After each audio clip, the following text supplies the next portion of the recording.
Next on the Broadway show, Hot Stuff. I'm sitting down with Christian Borle, one of the stars of the hilarious Tony-winning musical Some Like It Hot. Plus, it's good to be king. We're taking a walk with Hamilton's new King George, Jared Spector, and performances from the stars of the new musical Harmony. I'm Tamsen Fadal, and this is the Broadway show.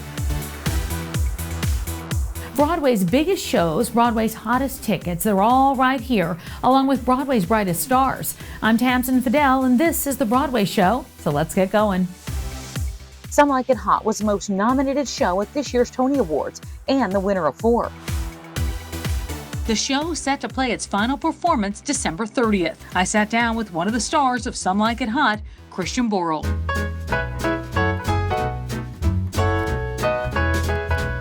I went and saw the show, and I probably saw it last year, probably in December or so, maybe January. Okay. It just feels good. Like that was one of those shows that you go, okay, Broadway is back. That's great. Broadway is officially back. How's it been for you? It's been a great gift. Yeah. Yesterday was the 1-year anniversary of the first day of rehearsal.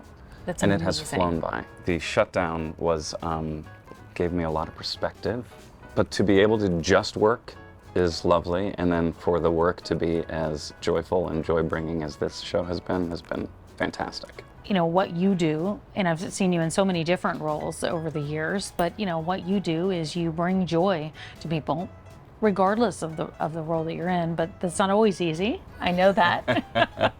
But it is fun. I mean, I do fun. have to say, like, in general, it has been so light being back at the Shubert after 18 years. Spamalot was 18 years ago, and now they're reviving Spamalot, which is so sobering.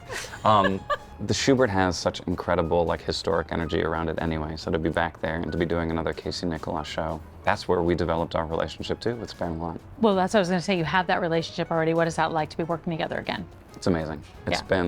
We have developed over the last 18 years a great shorthand, and we trust each other. He lets me get away with murder on stage, but he's also very good at telling me, like, that might not serve what you want the best, so maybe rein it in a little bit this way, that way. He's a great editor in that way. You've brought a lot to that show though yourself, right? Mm-hmm. You want to talk about it? Sure. Well, it's been a really interesting, I've always, over the last several years, I've been confident enough to talk to directors and writers, and like if I have a line pitch here and there, you know, every once in a while I'll sneak something in. But you know, my official moniker in this show is Additional Material by, with one of my best friends and my writing partner, Joe Farrell. But one of the great. Do you enjoy that part? I love it. Okay. I do. I really love it. It's great not just to think about your own character, but to think about the play as a whole. So there are moments on stage where I will say one of Matthew's lines, I will say one of Amber's lines, and then someone else says something that I wrote, and it's a great, exciting swirl of delight. I always wonder how that feels to hear something that you've actually written being said out loud in the theater and waiting for the reaction. Is it different? Great. It is different. Yeah. I wrote a line for Natasha, who plays Sweet Sue. As an actor, like when you have a good line that you don't have to spin at all, it's the greatest gift of all. And not to be immodest, but I wrote a line for Natasha, and it's like a home run every single time. And I'm on stage with her, and I'm like, here it comes, and it's so gratifying. That's mine. Yes. Not officially, you understand. What is it about you've learned in the past year or so about that show? Is there things that still surprise you, or are there things you still are adding as you go along to keep yourself entertained? And then also where you see the audience, you know, audiences change. They change in what they're interested in or where they laugh. And, you know, I know that that's always another character in the show for you guys. It's true. You know, when you said that you saw it in December, my shoulders go up a little bit because we have learned so much since in the last year. Like that was, you know, we did previews and we were doing it in front of audiences, but naturally over the course of a year, shows breathe a little more and you have a better understanding of the character. Like I stand differently even a year later. Do you want me to just come back and see it? Please, that's my point. Right, Everyone, please come back. Anyone who saw it early, come back.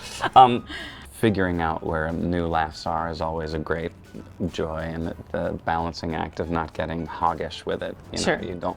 People want to get in and out. You don't want to spend 2 hours and 50 minutes just because you found 28 new laughs. But you always have a whimsical thing about you on stage. I mean, I've always thought that people know they're going to be able to laugh when you come out there on stage. Well, I do think my favorite performers there's an awareness that it's a performance. I mean, you don't want it to be like muggy, or you want it to be truthful and you want them to be invested, but it is an artificial construct. Yeah. You have to acknowledge that the audience is there. You have to listen to the audience. And also part of the fun, most of the fun of what we get to do is that there's the show behind the show, which is happening in the wings, which is happening in the twinkle in your partner's eye on stage, the inside jokes that happen. And I think even if the audience doesn't know exactly what's going on, that's the kind of energy that lifts it to another plane. We're celebrating another huge opening night on Broadway. Pearly Victorious just celebrated its opening night on Broadway. It stars Tony Award winner Leslie Odom Jr. Here's just a taste of the magic at the red carpet opener. It's time to take a walk with a Broadway star, so let's send it out to Charlie Cooper.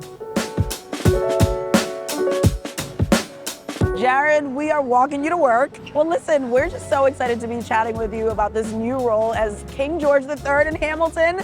I mean, pinch me, like, how are you feeling? It's a very different experience for me to be in this show, in this role. I didn't grow up in musical theater.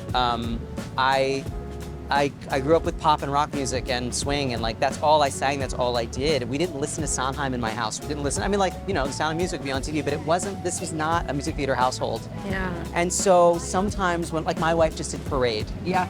It's her favorite show of all time. She feels these shows so deeply in her body. My friends who are in, you know, Sweeney Todd or like whatever, they feel these shows so deeply.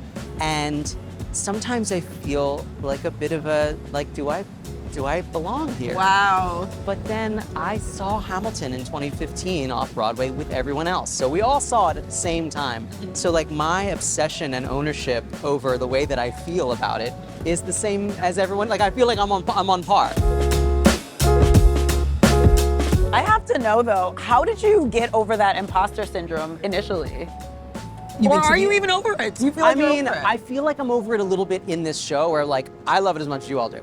But I guess because I started in Jersey Boys, and I felt like I have ownership over my love of 60s pop as much as the next person does, or you know, of my generation at least. I didn't grow up, I didn't like make out to Sherry for the first time, but you know what I'm saying? Like if people who are my age, I love that music. So for Jersey Boys and Beautiful, like those shows, I felt like I belonged as much as anyone else did. It's more, you know, it's more like classic musical theater, you know, the way that people feel it. And as much as I have grown to love it, it's not, sometimes I don't feel the same.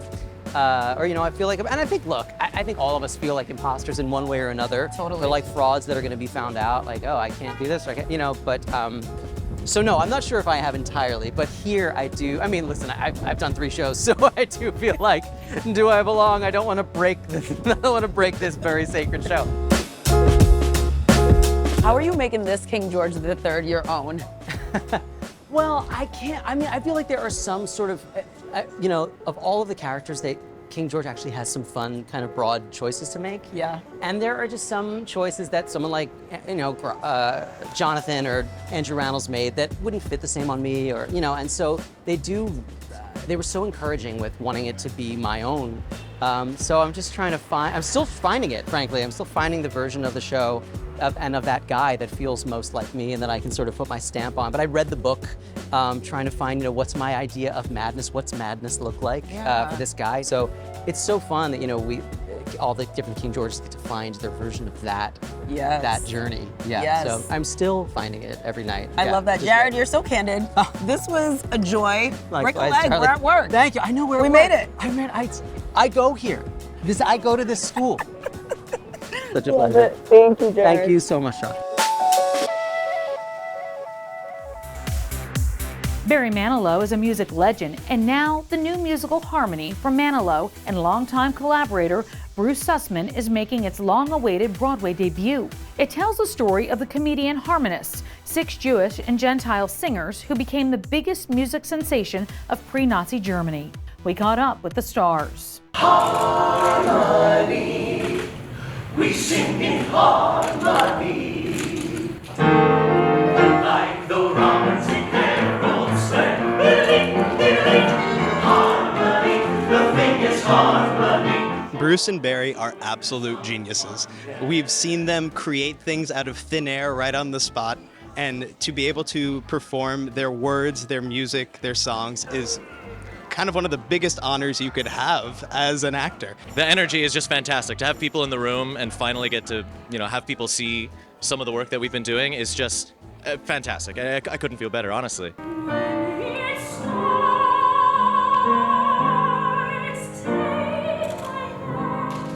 I'm so excited to be back on Broadway. It honestly feels like coming home. With this one in particular, I'm watching like 18, 19, 20 people make their Broadway debuts. There's 5 of the 6 harmonists that have never been on Broadway.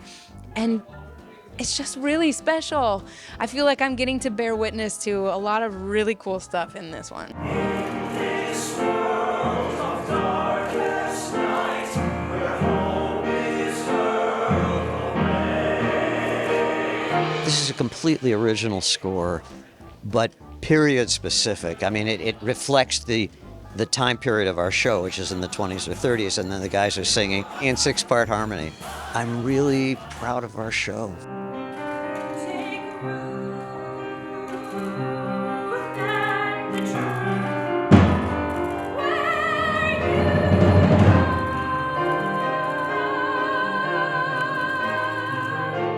It's the stuff of dreams. I can't believe it. Funny Girl was obviously the ride of a lifetime. When you're the understudy or the alternate or whatever, somebody has laid the path out for you in a way they have found that works for them, and you're working to find your own version of it within that path. And now I get to set the path. And so it's a real honor, and especially a role like this, the fact that I get to move from the joy to the oi, of being Jewish, I get to do that. To get to tell this Jewish story right now feels so incredibly important, and it feels like such an honor, it feels like a privilege, and it feels very purposeful that we get to do this. And I think there should be a Jewish story on Broadway every season, because we need to keep telling these stories to make sure that it never happens again.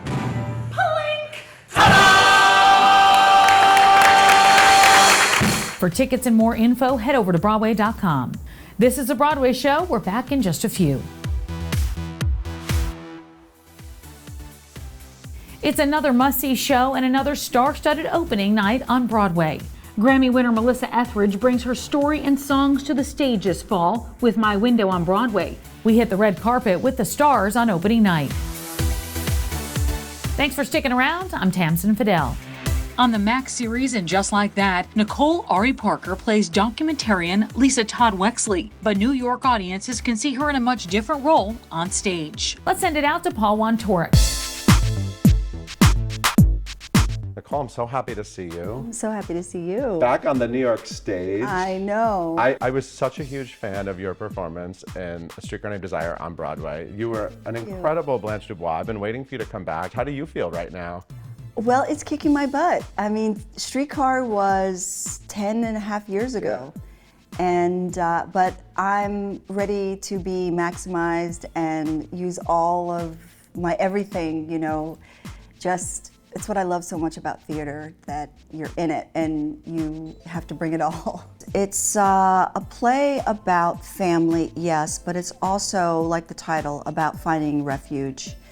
And all of the things that happen to a person in their life, the big events, the small events, and how they shape each person and the relationships with each other. And so when you meet this family, they have been deeply entrenched in this house that my character built. And then we go back in time and see the origin story of that. She's a real homesteader. Yes. She's a survivor. She kills a bear. Is that? Yes. Yes. She's one of the last of the frontier women. So there's a hot trend right now of plays going backwards in time, because Merrily We Roll Along is back on Broadway. That also goes backwards. Yes. And I know this trio of plays, you start as grandma, right? I'm around 82 years old in the first play, first act. Second act, I'm around 45. And then in the third act, I'm 18. Wow. I know. You have a lot of innate strength to you that I've seen you access in a lot of roles. So is that natural to play a woman who can kill a bear and live in the woods? My kids might say, "Oh yeah, my mom can kill a bear." They would have my back on that, but I've never had to, and I don't want to kill any animals. But I am a survivalist. Yes. Well, talk about your run in Emily Mann's production of Streetcar Named Desire. I knew your work from film and TV at that point, but you found this whole other aspect of Blanche Dubois that I just really fell in love with. What was it like having that time with her, and now sort of looking back on that time, and has she stayed with you at all? Oh, definitely. I think when you play a role like Blanche Dubois, you're different after. Any really of Tennessee Williams' plays, you are changed as a human and an artist. And I felt like very privileged to be able to do that and be the first African-American woman to play her on Broadway. That was really special to me. So yeah, she stayed with me. You call yourself a theater actress, but we haven't seen you that much. I've seen you say in multiple interviews, you kind of say like, I'm really a theater actress. Well, you know, I came out of Baltimore at 17 years old, got into NYU, started as a journalism major just because it was I've always wanted to be an actress, but I was like, well, I don't want my dad to pay for that tuition and not have a real job. Right. But second semester, freshman year, I called him and I was like, Dad, I auditioned for Tish and I got in, and can I switch? And he was like, you know you're entering the business of no, right? And he goes, and you can't give up. You can't give up. You have to have your yes on the inside. And that's what I've done for 40 years. Yeah, but I know you call yourself a theater person, and I think you spend a lot of time in the audience of theaters as well. I think you really are a part of the community, even though we haven't seen you on stage that much. I see everything. Everyone's like, Nicole, I don't think I can come visit you in New York because I know you're going to take me to see 4 shows in 2 days. You do marathon trips? Oh, full on. Okay. I go by myself. I drag friends, family, kids. Like really, we're trucking along, going to different shows, matinees. I love that. Getting it all in.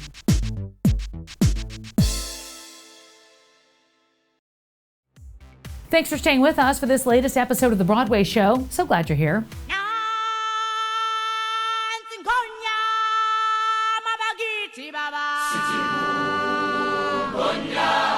This is exciting. It's Broadway south of the border. More than 35,000 people turned out to see The Lion King in Mexico. For the past 2 weeks, the production played at the spectacular Show Center complex in Monterey. The city's about 5 hours south of San Antonio, Texas, and fringed by mountains. The Lion King is now in its 21st year and continues touring around the world.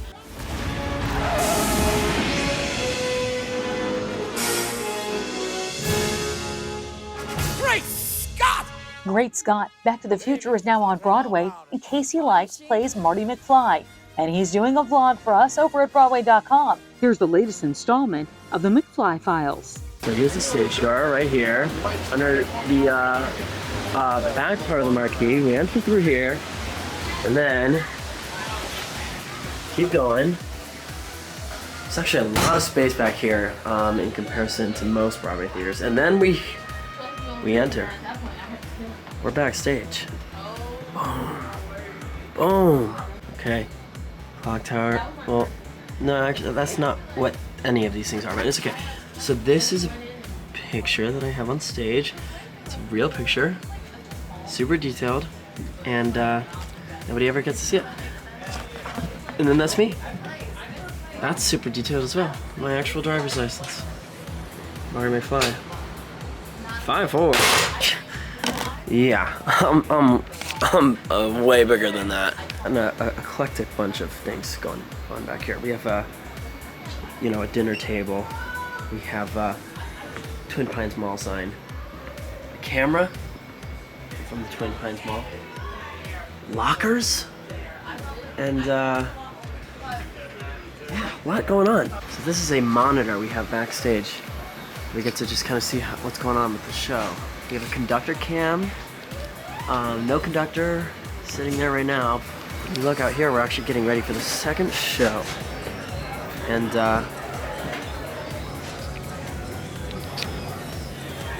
it's ticking. That means it's about to happen. And we have Doc's laboratory right there. It's happening.